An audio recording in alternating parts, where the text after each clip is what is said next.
నన్ను మిమ్మల్ని అందరినీ మిక్కిలిగా ప్రేమిస్తున్న మా ప్రియ పరలోకపు తండ్రి, ఈ పరిశుద్ధమైన నామమునకు మా ప్రభువైన యేసుక్రీస్తు ద్వారా కృతజ్ఞతా స్తుతి స్తోత్రాలు నిండు మనసుతో చెల్లిస్తూ ఉంటున్నాం. దేవా, ఈ దినము కూడా మీరు మీకు దయాకిరీటమును ధరింపచేసి నా తండ్రి దినమును ప్రారంభించటానికి ముందుగానే తండ్రి పెందలకడనే మీ పాద సన్నిధికి ఈ రీతిగా చేరి మీకు స్తుతులు చెల్లించుటకు నాయన మేము మీకు విన్నవించుకున్నట్టుకు, మరి ముఖ్యంగా మీ మాటలు మేము ఆలకించి మా బ్రతుకులను పావనం చేసుకున్నట్టుకు మీరు అనుకూలపరిచిన సమస్తమును బట్టి నీకు స్తోత్రాలు చెల్లిస్తూ ఉంటున్నాం.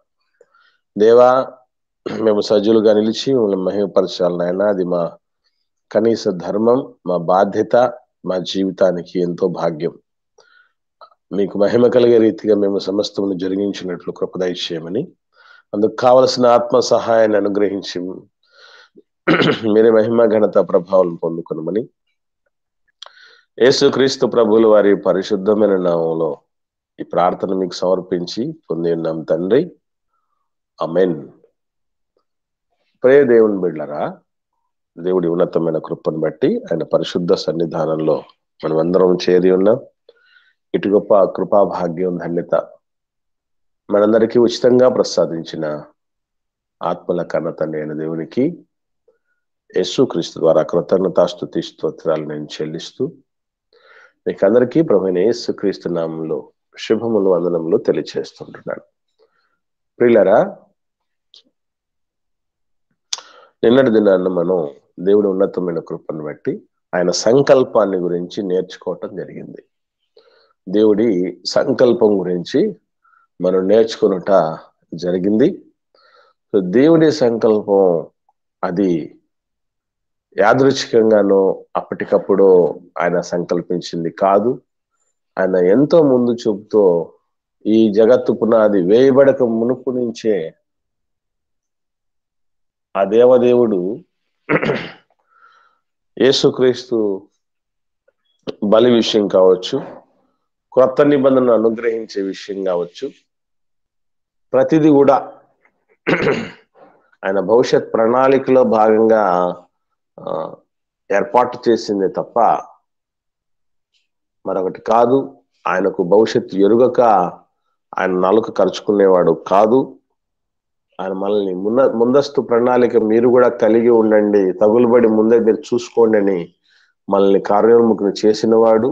మనకు ముందు చూపు ఉండాలని శరీరంలో ముందు భాగంలోనే కళ్ళు పెట్టినటువంటి వాడు అన్న విషయాలు మనం తెలుసుకోవటం జరిగింది. క్రీస్తు బలి, అపోస్తుల బోధ, దత్తపుత్రత్వము, సంఘంలోనికి చేరిక, క్రీస్తు సారూప్యతలోనికి మనల్ని తీసుకుని వచ్చుట, ఇవంతా కూడా దేవుని సంకల్పంలో భాగమేనని, దేవుడి రాజ్యం గురించి తెలుసుకునే క్రమంలో ఆయన వ్యక్తిత్వం గురించి, ఆయన శక్తి సామర్థ్యాల గురించి, ఆయన సంకల్పం గురించి తెలుసుకోవాలనే ఉద్దేశంతో నిన్నటి వరకు మనం నేర్చుకోవటం జరిగింది.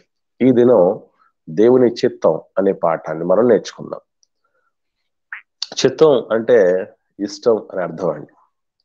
అసలు దేవునికి ఇష్టం ఎందుకంటే దేవుడి రాజ్యంలోనికి మనం ఇదివరకే ప్రవేశించిన వాళ్ళు బాప్టిజంతో ప్రవేశించబోతూ ఉన్నటువంటి వాళ్ళు ఆయన ఇష్టాయిష్టాలు ఏంటో తెలుసుకొని మసలుకుంటే మనకు ఆయన ద్వారా ఏవైతే మనం పొందుకోవాలని అనుకుంటున్నామో, ఏవైతే ఆయన ద్వారా మనకు మేలుకరంగా ఉండాలనుకుంటున్నామో ఆ ప్రయోజనాలన్నీ కూడా, ఆ లాభాలన్నీ కూడా, ఆ దీవెనలు ఆశీర్వాదాలన్నీ కూడా పొందుకోవచ్చు. ఎందుకనంటే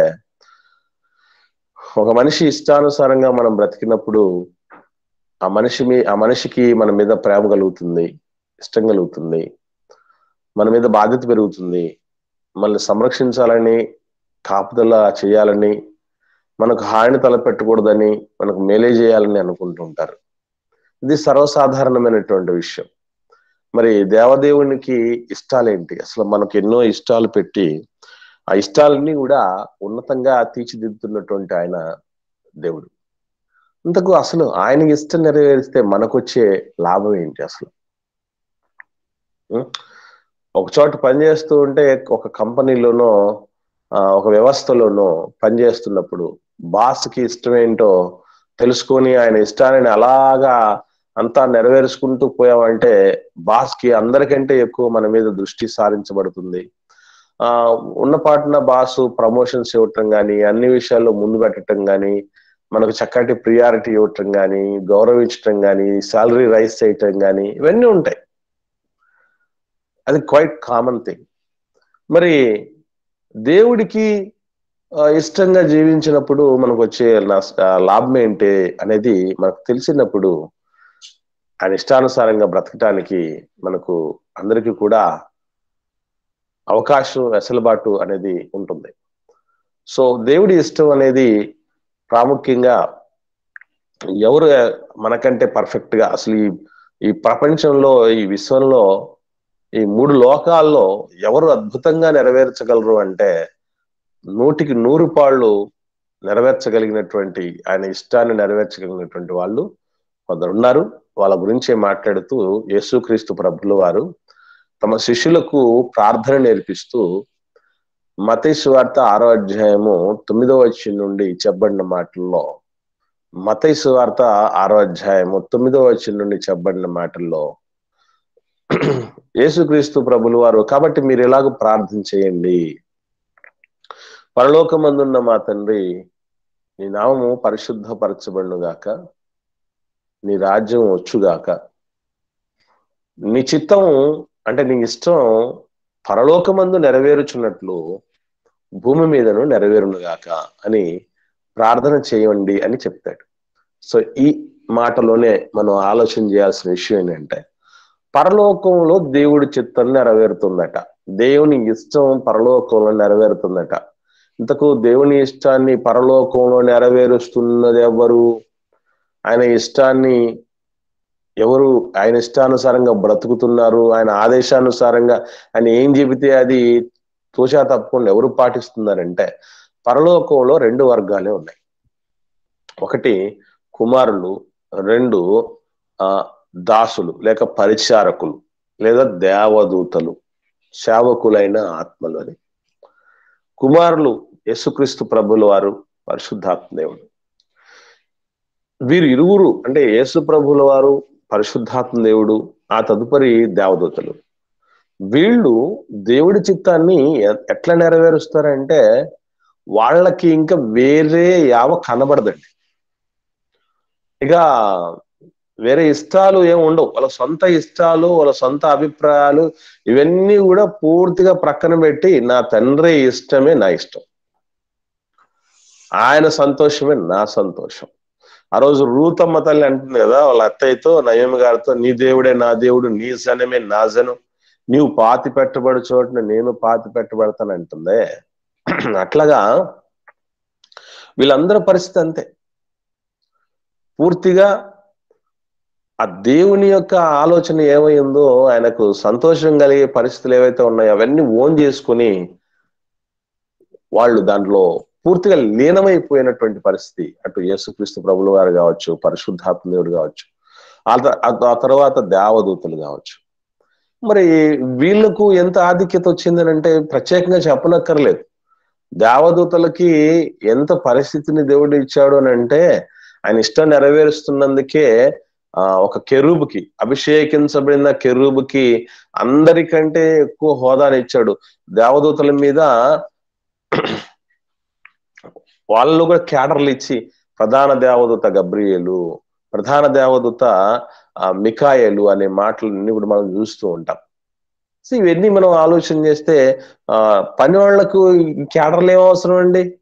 మహాదూతలు, శరాపులు అంటే మహాదూతలు అని అర్థం. సేవకులు కూడా ఎందుకు ఇవి ఇస్తాడంటే, ఎస్ దేవుడికి ఇష్టంగా బతికినందుకు వాళ్ళకి ఇచ్చినటువంటి హోదా అది, వాళ్ళకి ఇచ్చినటువంటి ఆధిక్యత, అధికారం అది. మనిషికి అధికారం అంటే చాలా సంతోషాన్ని ఇస్తుందండి. మీకు విషయం చెప్పాలి, పెళ్ళైనప్పుడు చాలా సంతోషపడతారు. ఎందుకో తెలుసా? నేను కూడా ఒక అధికారిని అయ్యాను, నేను ఒక భర్తనయ్యాను, నేను ఒక భార్యనయ్యాను, నాకంటూ ఒక అధికారం వచ్చింది, నాకంటూ ఒక హోదా వచ్చింది, నాకంటూ ఒక స్థాయి వచ్చింది, నేనంటూ ఒక ఇంటి వాడిని అయ్యాను, నేనంటూ ఒక ఇంటి దాన్ని అయ్యాను అని ఆ సంతోషం. అలాగే పిల్లలు కలిగినప్పుడు ప్రమోషన్, నాన్న అనే ప్రమోషన్, అమ్మ అనే ప్రమోషన్, ఇట్లా హోదా అనేది ఇస్తాడు దేవుడు. యేసుక్రీస్తు ప్రభుల వారికి, పరిశుద్ధాత్మ దేవుడికి వాళ్ళకు కూడా ఇచ్చినటువంటి హోదాలు ఈ మానవ మాతృల్లో ఎవరికి కూడా ఇవ్వనటువంటి. మనం చూస్తాం వాళ్ళ హోదాను చూసి, అరే మనం కూడా అట్లా అవుతే బాగుంటది అనుకుంటాం, కానీ అలా అవ్వడానికి ఏం చేయాలి, ఏం చేసి అట్లా అయ్యారనేది ఎవరు ఆలోచన చేయరు. ఏమండి? కనుక పరలోకంలో దేవుడి చిత్తం ఎట్లాగో వాళ్ళు నెరవేరుస్తున్నారు కదా, వాళ్లే వచ్చి నెరవేరిస్తే సరిపోలా భూమి మీద కూడా? మరి మనం కూడా నెరవేర్చాలని దేవుడు ఎందుకు అనుకుంటున్నాడు అని అంటే, దానికి ఒక రీజన్ ఉందండి, దానికి ఒక కారణం ఉందండి. దాని వెనుక ఒక బలమైనటువంటి కారణం ఉంది. ఎందుకు నెరవేర్చాలని, తండ్రిని కోరుకోండి అని, ప్రార్థించండి అని, దానికోసం మీరు ప్రయత్నించండి ఎందుకు చెప్తున్నాడు యేసుక్రీస్తు ప్రభుల వారు మనం ఆలోచన చేస్తే, ఇది మత్తయి సువార్తలో 7వ అధ్యాయము 21, 22 వచనాల్లో రాయబడినటువంటి మాటల్ని మనం జాగ్రత్తగా పరిశీలన చేస్తే, అక్కడ ఏమని మాట్లాడుతున్నాడు దేవుడు చూడగలుగుతానండి. ప్రభువా ప్రభువా అని నన్ను పిలుచువాడు పరలోక రాజ్యంలో ప్రవేశించడు గాని, పరలోకమందున్న నా తండ్రి చిత్తము చొప్పున చేయువాడే అందులో ప్రవేశిస్తాడు అని మాట్లాడుతూ ఉంటున్నాడు. అంటే ఇక్కడ మీరు గమనించండి, దేవుడి చిత్తం నెరవేర్చకుండా, దేవుడి ఇష్టమేంటో తెలియకోకుండానే మిగతావన్నీ చేసేస్తున్నారట. అనేకులు ఉన్నారట అట్లా వాటిలో. అంటే దేవుడి ఇష్టం నెరవేర్చకుండా ఉన్న అనేకులు, వాళ్ళల్లో ఎవరెవరు ఉన్నారు? ప్రవచించిన వాళ్ళు ఉన్నారు, దయ్యాలు వెళ్ళగొట్టిన వాళ్ళు ఉన్నారు, ఆయన నామమున అనేకమైన అద్భుతాలు చేసినటువంటి వాళ్ళు ఉన్నారు. మరి ఇవన్నీ దేవుడికి ఇష్టం కదా అంటే, దేవుడికి వీటికి మించి ఏదో చేయాల్సి ఉంది అని గుర్తుపెట్టుకోండి. ఏమండి? ప్రవచించేదానికంటే, అద్భుతాలు సృష్టిక్రియలు చేసేదానికంటే, దయ్యాలు వెళ్ళగొట్టేదానికంటే గొప్పది, శ్రేష్టమైంది ఏంటయ్యానంటే దేవుడి ఇష్టాన్ని నెరవేర్చడం. దేవుడికి ఎవరన్నా ఏ రోజైనా ఆయనకి ఏమి ఇష్టాలున్నాయి అని ఆలోచన చేసామండి మనం? మన ఇష్టాలు ఎప్పుడు చూసినా ఏ కరువు పెట్టడం తప్ప ప్రార్థన చేసేదానికి పూనుకున్నప్పుడు అసలు ఆయన ఇష్టం ఏమై ఉంది అన్నటువంటి ఆలోచన, స్పృహ ఎంతమందికి ఉంటుందంటారు చెప్పండి? ఈ రోజు మనం ప్రార్థించినప్పుడు, నాన్న నీకు ఏమి ఇష్టాలు ఉన్నాయి చెప్పు నాయన. నా ఇష్టాలు ఎప్పుడు నా ఇష్టాలే ఏంటి? అసలు మన ఇష్టం గురించి దేవుడు ఎంత సీరియస్ గా తీసుకున్నాడంటే, మీకు విషయం చెప్పాలి, మన ఇష్టం ఎంత బాగా అర్థం చేసుకున్నాడు మహానుభావుడు అంటే, కంటిలో నల్లగుడ్డు తెల్లగుడ్డు మాత్రమే ఉన్న 7 రంగుల సృష్టిని మాత్రం పెట్టేశాడు. ఎస్, ఈ కలర్ఫుల్ వరల్డ్ చూడడం అంటే మనకిష్టం. ఆ ఇష్టం ఆయనకు తెలుసు. అట్లాగే నోట్లో పళ్ళు కలరు వైట్ కలర్ లోనే ఉండాలి. అసలు ఆ సెలక్షన్ ఏంటి? నువ్వు చేసుకున్న సెలక్షన్, నేను చేసుకున్న సెలక్షన్? అది దేవుడు చేసుకున్న సెలక్షనే. అంటే ఆ వైట్నెస్ అనేది టీత్ కి మనం, దేవుడికి అది నచ్చుతుంది అన్నటువంటి ఆ ఆలోచనతో కలరింగ్ విషయంలో కావచ్చు, సమస్తం అండి నిజంగా చాలా అమేజింగ్ అనిపిస్తుంది. మన ఇష్టాలు ఏంటో తెలుసుకుని దేవుడు మనకి ఇష్టమైనటువంటి రంగును పుట్టించాడు, మనకి ఇష్టమైనటువంటి పనులను పుట్టించాడు, మనకి ఇష్టమైనటువంటి ఆహారాన్ని ఇచ్చాడు, మనకి ఇష్టమైనటువంటి ప్రదేశాన్ని ఇచ్చాడు, ఇష్టమైనటువంటి అమ్మాయిని వివాహం చేసుకోవటానికి, ఇష్టమైన అబ్బాయిని వివాహం చేసుకోవటానికి, వీళ్ళందరినీ కూడా ముందుగానే సిద్ధపరిచి మన ఇష్టాల కోసం ఆయన పెద్దపీట వేసి ఎంత ప్రేమగా చూసుకుంటున్నాడు. అలాంటి దేవుడి ఇష్టంని తెలుసుకోవటం అంటే ఎంత బెనిఫిషియరీ అంటే, పరలోకాన్నే సాధించుకోగలము. ఎందుకనంటే ఆయన చిత్తం నెరవేర్చేవాడే పరలోకంలో ఉండగలడు. పరలోకంలో ఆ దూతలైన ఎందుకున్నారనుకున్నారు? ఆయన ఇష్టం నెరవేర్చని పరిస్థితుల్లో ఉన్నప్పుడు పడదోయబడతాం తప్ప అందులో ఉండిపోమండి. కాబట్టి మన అమ్మనాన్న విషయంలోనే చెప్తూ ఉంటారు, నా ఇష్టం వచ్చి నేను నాకు సంతోషం కలిగించే విధంగా నేను చెప్పినట్టుగా వింటేనే నా ఇంట్లో ఉంటావు, లేకుంటే బయటకు తోసేస్తాను అని చెప్తారు అమ్మనాన్నలు. దేవుడి పరిస్థితి కూడా అదే. దేవుడికి ఇష్టంగా ఈ భూమి మీద బతకటం వల్ల మహాలోకంలో జాక్పాట్ కొట్టేస్తాం. అసలు ఈ ప్రపంచంలో మనం సాధించాల్సింది ఉద్యోగాలు, సద్యోగాలు, కోట్లు, అధికారాలు, లేకపోతే ఒక మనిషినో కాదండి. సాధించుకోవాల్సింది మన స్వాస్థ్యం, పరలోకాన్ని. ఆ పరలోకం పొందుకోవాలంటే దేవుడి ఇష్టం ఈ భూమి మీద నెరవేర్చాలట. దేవుడి రాజ్యంలోనికి బాప్తిస్మం ద్వారా వచ్చేవాళ్ళు ఆయనకంటూ ఇష్టం ఉందని, ఆ ఇష్టం ఏంటో నేను దానికోసం ఎట్లా సీరియస్ గా తీసుకోవాలంటే, రెండు విషయాలు మనం గుర్తుపెట్టుకోండి. మొట్టమొదటి ఇది విషయం ఏంటంటే, దేవుడి చిత్తం నెరవేర్చడం కంటే మనకెవరు ఎక్కువ కాదు. మొట్టమొదటి విషయం. ఆ రెండు విషయాల్లో కామన్ థింగ్ ఒకటే ఉంది, ఎవరూ ఎక్కువ కాదు. ఇక్కడ ఎవరూ ఎక్కువ కాదు అన్న వాటిలో రెండింటికి మనం టాప్ ప్రియారిటీ ఇస్తాం. మన జీవితంలో ఎటువంటి వాళ్ళైనా సరే రెండు విషయాలకు ప్రాముఖ్యతను ఇస్తాం. మొట్టమొదటిది ఏంటి అని అంటే తిండికి ఎంత విలువనిస్తాం మనం అనే ఆలోచన చేయగలిగితే, కూటి కోసం కోటి విద్యలు, అంటే విద్యలు కూడా 1-2 కాదు, ఎంతమంది జనాలు ఉన్నారో అంతమందికి ఒక్కొక్కరికి ఒక్కొక్క రకమైనటువంటి విద్య నేర్చుకుంటూ ఉంటూనే ఉంటాం.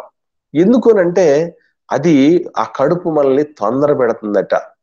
ఏమంటే కడిపే వారి దేవుడు అన్నటువంటి రీతిగా వ్యవహరిస్తారట. అందుకోసమే ఆ తిండి కోసం ఏదైతే మనం ప్రాకులాటలు వెళ్ళిపోతామో, ఈ క్రమంలోనే చాలా వాటిని మర్చిపోతామండి. ఆకలి ఎలాంటిది దానికి ఒడిగట్ట చేస్తుందని అంటే, దొంగిలించడానికి కూడా అది తీరని పరిస్థితిలో ఉన్నప్పుడు, ఆకలి తీర్చుకోని పరిస్థితులు ఉన్నప్పుడు దొంగిలించైనా తీర్చుకోవాలి అన్నటువంటి పరిస్థితి. మనం ఉదయం తినలేదనుకోండి, మధ్యాహ్నం 2 పూటలది లాగిస్తాం. ఉదయం మధ్యాహ్నం తినలేదనుకోండి, 2 పూటలు 3 పూటలది రాత్రి లాగించేస్తాం.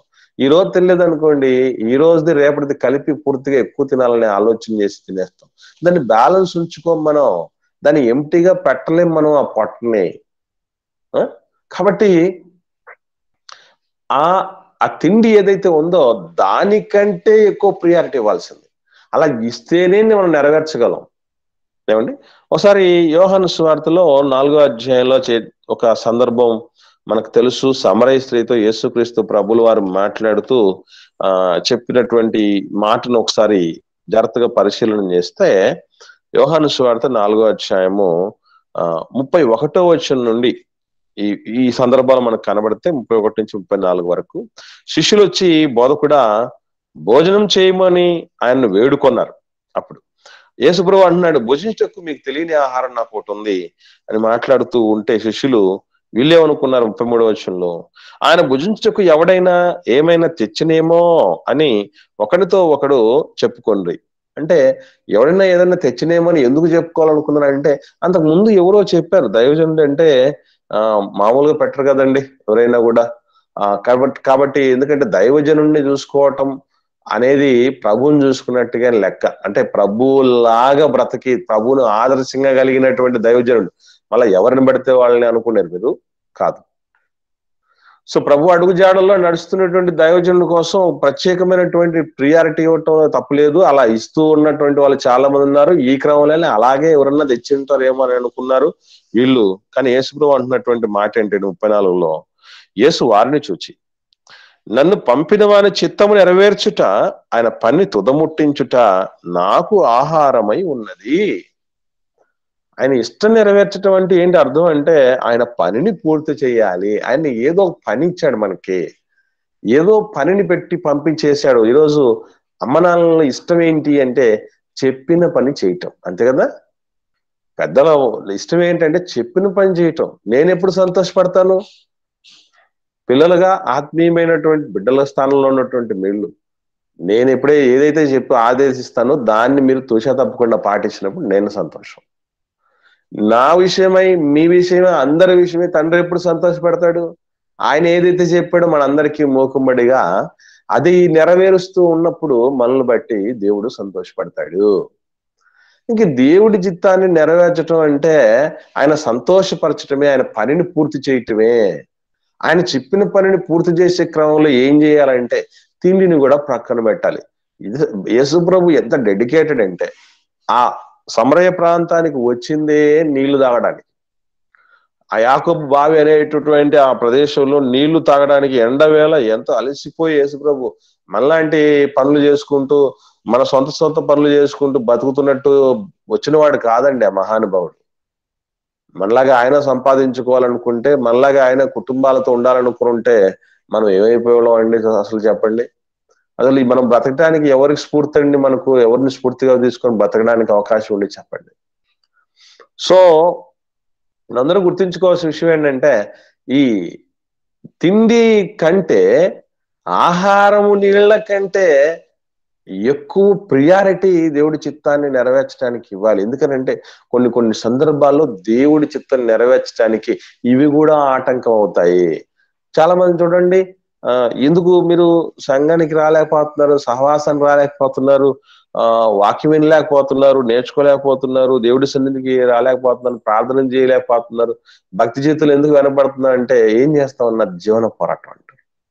అంటే ఇప్పుడు ఏమైందనమాట? ఇప్పుడు ఆ జీవన పోరాటం జీవాధిపతిని మరిచిపోయేటట్టు చేసిందా?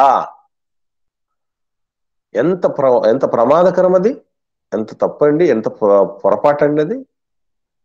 కనుక ప్రియులారా, మనం గుర్తుంచుకోవాల్సినటువంటి విషయం ఏంటంటే ఒకటే, తిండి కంటే, ఆహారం కంటే, అది నీటి కంటే, ఆకలి దప్పుల కంటే నీతిని, అంటే దట్ మీన్స్ దేవుడి యొక్క ఆజ్ఞను నెరవేర్చటం అనే దాన్ని మన భుజస్కంధాల మీద వేసుకోవాలి. నీతి కొరకు ఆకలి దప్పులు కలిగిన మనము ధన్యులమే. మనం తృప్తిపరచబడతాం ఒకరోజు మహాలోకంలో, దేవుడి సన్నిధిలో. ఆకలి లేని లోకంలో, దప్పికే లేనటువంటి లోకంలో సదాకాలం ఘనతతో ఉండే భాగ్యం మనకు దక్కుతుంది. ఈరోజు అంత సీరియస్ గా దేవుడి చిత్తాన్ని నెరవేర్చాలనుకునే వాళ్ళు ఎంతమంది ఇక్కడ ఆలోచన చేయండి. నెక్స్ట్ రెండవ ప్రియారిటీ మనం ఆలోచన చేస్తే, యేసుక్రీస్తు ప్రభులు వారు పరిచర్య చేస్తూ ఉంటున్నప్పుడు యేసు ప్రభు యొక్క తమ్ముళ్ళు, అమ్మగారు మరియమ్మ తల్లి అందరూ కూడా యేసు ప్రభువును చూడాలనుకుని, ఎందుకంటే ఆయన 30 ఏళ్ళు వయసు మీద పడ్డ వెంటనే బాప్టిజం తీసుకోవడం, ఆ తర్వాత పరిచర్లో తలమునకలైపోయాడు. ఎంతగా తలమునకలైపోయాడంటే ఇక పెళ్లిళ్ళ గురించి గాని, లేకపోతే కుటుంబం గురించి గాని, వీళ్ళ గురించి ఏమి ఆలోచన చేయటం లేదు. ఎందుకంటే అలాగని వాళ్ళు ఏమి అనాథలుగా వదిలేయడం కాదు. 30 ఏళ్ల వరకు వాళ్ళకి దగ్గర ఉండి, వాళ్ళకు లోబడి ఉండి, నాన్న చేసే పని చేస్తూ అమ్మకు చేదోడు వాదడుగా ఉంటూ ఉన్నాడు. ఈలోపు తమ్ముళ్ళు చెల్లెళ్ళు కూడా వచ్చేసారు. అంటే వాళ్ళందరినీ నో ప్రాబ్లం, వాళ్ళు ఆ యేసుప్రభు ఉన్నా లేకున్నా వాళ్ళు చూసుకుంటారు. కానీ యేసుప్రభు చూసుకోకపోతే దేవుని చిత్తం నెరవేర్చడం ఎవరు చేయగలరు చెప్పండి? అంతగా అది. అంటే ఆయన రోల్ ని గుర్తించాడు ప్రభు. ఆయన బుద్ధి జ్ఞాన సర్వసంపదలు తన యందు నిక్షిప్తమైనటువంటి వాడండి. అందుకే ఇక్కడ కూడా మరొక సందర్భాన్ని మనం చూస్తే, చాలా మంది వచ్చి చెప్తారు యేసుప్రభుని జన సమూహంలో ఆయన బోధ చేస్తున్నప్పుడు, నిన్ను చూడడానికి, నిన్ను కలవటానికి మీ అమ్మగారు మీ తమ్ముళ్ళు వచ్చారు అని మాట్లాడితే, అప్పుడు యేసుప్రభు చెప్పినటువంటి మాట మత్తయి సువార్త 12వ అధ్యాయం 49-50 వచనాలు చూడగలిగితే, 49-50 వచనాలు చూడగలిగితే, తన శిష్యుల వైపు చేయి చాచి, ఇదిగో నా తల్లి, నా సహోదరులు, పరలోకమందున్న నా తండ్రి చిత్తము చొప్పున చేయువాడే నా సహోదరుడు, నా సహోదరియు, నా తల్లి అన్నాడు. ఎవరు నా తల్లి, ఎవరు నా సహోదరులు అని అడిగాడు వాళ్ళు వచ్చిన. అడిగిన తర్వాత చెప్పినటువంటి మాట అంటే అర్థం ఏంటి అంటే, భవబంధాల కంటే మనిషికి దేవుడు ఇచ్చిన బంధాలు బంధకాలుగా మారడానికి కాదు పిల్లరా. ఈరోజు అవి మనం వాటిని అలాగే చేసుకుంటున్నాం. ఏమంటూ పెళ్ళయిందో అప్పటిదాకా బానే ఉన్నాడు బ్రదరు, సండే స్కూల్ చూసుకుంటూ ఉండేవాడు, లేకపోతే యూత్ మీటింగ్ చూసుకుంటూ ఉండేవాడు, యూత్ రిట్రీట్స్ అన్ని చూసుకునేవాడు, సంఘ కార్యక్రమాలను చూసుకునేవాడు. ఏమంటూ పెళ్ళయిందో ఆ తర్వాత ఆ బ్రదర్ రావటమే కరువు అయ్యాడు. అంటే ఆ బంధం ఏమైంది? ఇప్పుడు నిన్ను బంధించింది. బంధం ఎప్పుడు బంధించకూడదు. దేవుడు బంధాన్ని ఏర్పాటు చేసేటప్పుడు సాటైన సహకారి అన్నాడు. భార్య సహకారం అందించాలి. మనం దేశీ దేవుడి మహిమార్థమైనటువంటి పనుల్లో పెద్దానికి అడ్డం పడేటటువంటి రీతిగా పెంచుకున్నాం, మలుచుకుంటున్నాం అంటే మనకు బుద్ధి లేనట్టు అర్థం. గొప్ప వాళ్ళు ఎవరంటే విశ్వాసురాలని భార్యలను వెంట పెట్టుకొని తిరగాలి సేవలో, పరిచర్యలో. పిల్లలు ఆటంకం, పిల్లలు చిన్నపిల్లలుగా ఉన్నారు, ఇవన్నీ అసలు ఖచ్చితంగా ఇవి మనల్ని డ్యామేజ్ చేస్తాయి, డిస్టర్బ్ చేస్తాయి, అడ్డుపడేటట్టు చేస్తాయి. ఆ విషయం ముందే తెలుసుకోవాలి దేవుడి రాజ్యంలోకి వచ్చేవాళ్ళు. ఈ జీవన పోరాటంలో, జీవన వ్యాపారంలో చిక్కుకునే పరిస్థితులు వస్తాయి, జాగ్రత్త పడాలి. వీటిని అధిగమించి నా తండ్రి ఇష్టాన్ని నెరవేర్చాలనే విషయం గుర్తుపెట్టుకోవాలి. అలాగే భవబంధాలు కూడా అడ్డం పడడానికి అవకాశం ఉంటాయి. అందుకే అసలు మనకు యాక్చువల్ రిలేషన్షిప్ ఎవరిది అసలు మనకు ఆ బంధం, శాశ్వతమైన బంధం ఎవరితో ఉండేది అనేటువంటి విషయం భార్యాభర్తల బంధం చాలా గొప్పది అంటారు. ఎందుకంటే జీవితాంతం వాళ్ళు కలిసి ఉంటారండి. మరి దీనికంటే గొప్పదేంటి తెలుసా? ఆత్మీయుల బంధం. వాళ్ళకి జీవితం అంతమే కాదు, ఇక అనంతకాలం దేవుడి సన్నిధిలో ఉంటారు. మరి అలా ఉంటున్నప్పుడు వాళ్ళు కదా మనకు సొంతమైనటువంటి వాళ్ళు. అలాగని ఇప్పుడున్నటువంటి వాళ్ళని చూసుకోకూడదు, వదిలేయమని సన్యాసంలో పుచ్చుకోమని కాదు నేను చెప్పేది. వాళ్ళు ఎంతవరకు చూడాలి అంతవరకు చూడాలి. సొంతోళ్ళైనా సరే దేవుడి ఇష్టాన్ని నెరవేర్చడానికి ముందుకు వచ్చారంటే వాళ్ళని చక్కగా ప్రియారిటీ ఇస్తూ పోవాల్సిందే తప్ప, ఒకవేళ వాళ్ళు ఆటంకంగా మారినటువంటి పరిస్థితి ఉంటే ఆ ఆటంకాన్ని మనం అనుకూలతలో చేసుకునే క్రమంలో పూర్తిగా మనము పెద్ద ఆటంకంగా మారకూడదు. అర్థమవుతుందా? కనుక ప్రియులరా, ఈ రెండు విషయాల్లో యేసు ప్రభు ఏం చేయటం జరిగిందంటే విజేత అవటం జరిగింది. ఆయన ఈ రెండు విషయాల్లో కూడా అంటే జీవన వ్యాపారం, జీవన పోరాటంలో ఆయన అధిగమించడం జరిగింది. 40 రాత్రింబగళ్ళు కఠోరమైనటువంటి ఉపవాసం తర్వాత ఆకలి కొన్నా కూడా రాళ్ళను రొట్టెలు చేసుకోగలడు. ఎందుకంటే ఆ రాళ్ళను రొట్టెలను పుట్టించింది, కలిగి ఉన్నది ఏది ఆయన లేకుండా కలగలేదు. కానీ వాటికి దేవుడిచ్చినటువంటి ఆ శక్తి సామర్థ్యాలను వాడుకోలేదండి. మహానుభావుడు ఆయన. అంటే జీవన పోరాటంలో చిక్కుకోలేదు, బహుబంధాల్లో చిక్కుకోలేదు ఆయన. అలాగని వాటికి విలువనివ్వలేదంటే ఆయన విలువ తెలిసి ఆయన దగ్గర చేర్చినప్పుడు అనాథగా ఎవరిని వదిలిపెట్టలేదు. తల్లి విగత జీవిగా వచ్చింది, అనాథగా వచ్చింది. నేను కనివిని ఎరుగని త్యాగం అనే పాటలో ఇదే చెప్పాను నేను. నిన్ను కన్న ధన్య మరియా అనాథగా నిన్ను చేరగా ఆ ఘోర మరణమందు బాధ్యత కలిగి ఉన్నాయని. ఎస్, చరణ్ వచ్చి ఉంటే నో ప్రాబ్లం, ఎంతవరకు చూడాలి అంతవరకే. అయ్యో నువ్వు లేకుండా నేను బతకలేను, లేకపోతే అయ్యో నా పిల్లలు లేకుండా బతకలేను, నా స్నేహితులు లేకపోతే, నా స్నేహితురాలు లేకపోతే, ఇదంతా పిచ్చి మాటలు. జాగ్రత్త. ఒకరోజు మనకు దేవుడి చిత్తాన్ని నెరవేర్చకుండా అడ్డం పడేటువంటివి, మనల్ని పరలోకాన్ని చేరనీయకుండా ఆటంకంగా మారేటటువంటివి మనం గుర్తుపెట్టుకోవాలి. కనుక ప్రియులారా, గుర్తుపెట్టుకోండి, యేసుక్రీస్తు ప్రభుల వారు నేను నా ఇష్టం నెరవేర్చడానికి ఈ భూమి మీదకి రాలేదు, నా తండ్రి ఇష్టం నెరవేర్చడానికి వచ్చి అసలు ఈ భూమి మీదకి ఎందుకు వచ్చాను గుర్తుపెట్టుకోండి. వచ్చినటువంటి ఉద్దేశాన్ని మర్చిపోయి వ్యవహరిస్తూ ఈ జీవన వ్యాపారాల్లో చిక్కుపోతే, ఈ బహుబంధాల్లో చిక్కుకుపోతే ఎప్పుడు ఆయన ఇష్టాన్ని నెరవేరుస్తాం? ఏమంటే దేవుడి ఇష్టం నెరవేరిస్తే ఎంత గొప్ప భాగ్యం తెలుసా? మంచి మాట చూద్దాం. యోహాను రాసినటువంటి మొదటి పత్రికలో 2వ అధ్యాయం 17వ వచనంలో రాయబడినటువంటి మాట. అపోస్తలుడైనటువంటి యోహాను గారు రాసిన మొదటి పత్రిక 2వ అధ్యాయంలో 17వ వచనంలో చెప్పిన అద్భుతమైన మాట మనం చూస్తే అక్కడ అంటున్నటువంటి మాట చూద్దాం. లోకమును దాని ఆశ గతించిపోవచ్చున్నవి, కానీ దేవుని చిత్తమును జరిగించేవాడు నిరంతరము నిలుచును అని రాయబడింది. అంటే దేవుడి చిత్తం అంటే నెరవేర్చటం నిరంతరము నిలిచే కార్యం. దేవుడి ఇష్టం చాలా చాలా గొప్పది ఉందండి. మొట్టమొదటిది ఏంటి అంటే మాట చూద్దాం మనం. తెస్సలోనికలు రాసిన మొదటి పత్రిక 4వ అధ్యాయము 3 నుంచి 5 వచనాల్లో అపోస్తలుడైన పౌలు గారు తెస్సలోనికలు రాసిన మొదటి పత్రిక 4వ అధ్యాయము 3 నుంచి 5 వచనాల్లో మీరు పరిశుద్ధులగుటయే అనగా మీరు జారత్వమునకు దూరముగా ఉండుటయే దేవుడి చిత్తం. దేవుడి ఇష్టం ఏంటంటే పరిశుద్ధంగా బ్రతకటం. పరిశుద్ధంగా బ్రతికితే ఏమొస్తుంది మనకి అని అనుకుంటే అదే నేను చెప్పేది. ఈ భూమి మీద పరిశుద్ధుడిగా బతికిన వాడు నీతిమంతుడు. నీతిమంతుడు సింహంలాగా ధైర్యంగా ఉంటాడు. ధైర్యంగా ఈ రోజు లోకంలో మనం చేసే ప్రతి పని విషయంలో నిశ్చయత కలిగి ఏ జంకు బొంకు లేకుండా ఉన్నారంటే ఇంకా అంతకు మించిన రాజస్యం ఉందండి మనిషికి. కనుక ఆ నీతి మనకు వస్తుంది.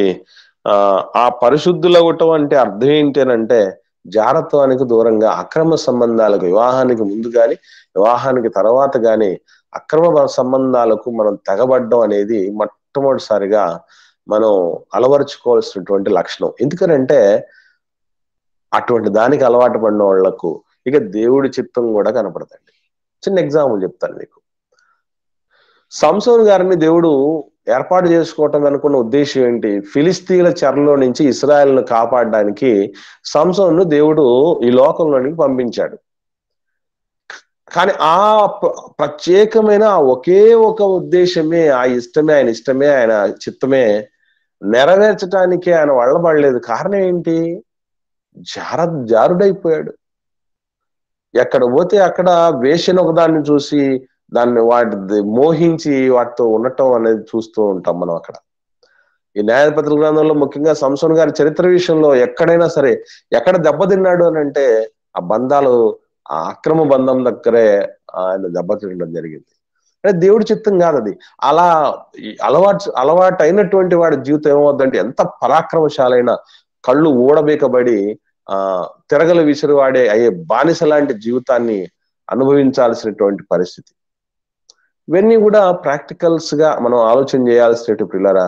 ఈ భూమి మీద దేవుడి చిత్తం నెరవేర్చడానికి ఒకవేళ మనకు శక్తి చాలలేదు అనుకోండి, మనకు ఉన్నటువంటి సామర్థ్యం సరిపోవట్లేదు అనుకో, దేవుడు మనకి ఎల్లవేళ అందుబాటులో ఉండు, నాకు శక్తి సరిపోవట్లేదు తండ్రి, నన్ను బలపరిచయ్యా, నాకు నిగ్రహాన్ని ఇవ్వు తండ్రి 100% ఆయన ఇష్టం. ఎందుకంటే ఆయనకి ఇష్టమైన కార్యాన్ని మనం అడుగుతున్నాం, ఆయన చిత్తానుసారమైన విషయాన్ని మనం అడుగుతున్నాం కనుక దాన్ని ఆ రీతిగా మనం అడిగినప్పుడు ఆయన చిత్తానుసారంగా మనం ఏది అడిగినానో అది మనకు దక్కుతుంది అని దేవుడు భరోసా ఇవ్వటం జరిగింది పిల్లలు.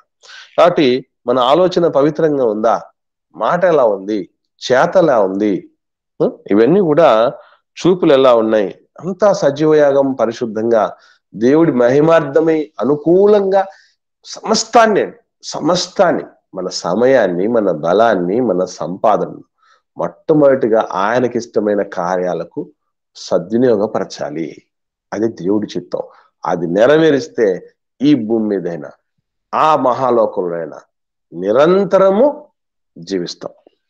కనుక ఇట్టి మాటల చేత మీరు సమాధాన పరచబడుతూ దేవుడి చిత్తాన్ని సంపూర్ణంగా ఈ భూమి మీద నెరవేర్చి దేవుని మహిమపరిచి మహిమలోకాలకు అర్హత సాధించాలని నేను ప్రేమతో మనవి చేస్తూ సందేశాన్ని ముగిస్తున్నాను. ఎవరికైనా ఏమైనా సందేహాలు ఉంటే దయచేసి అడగండి.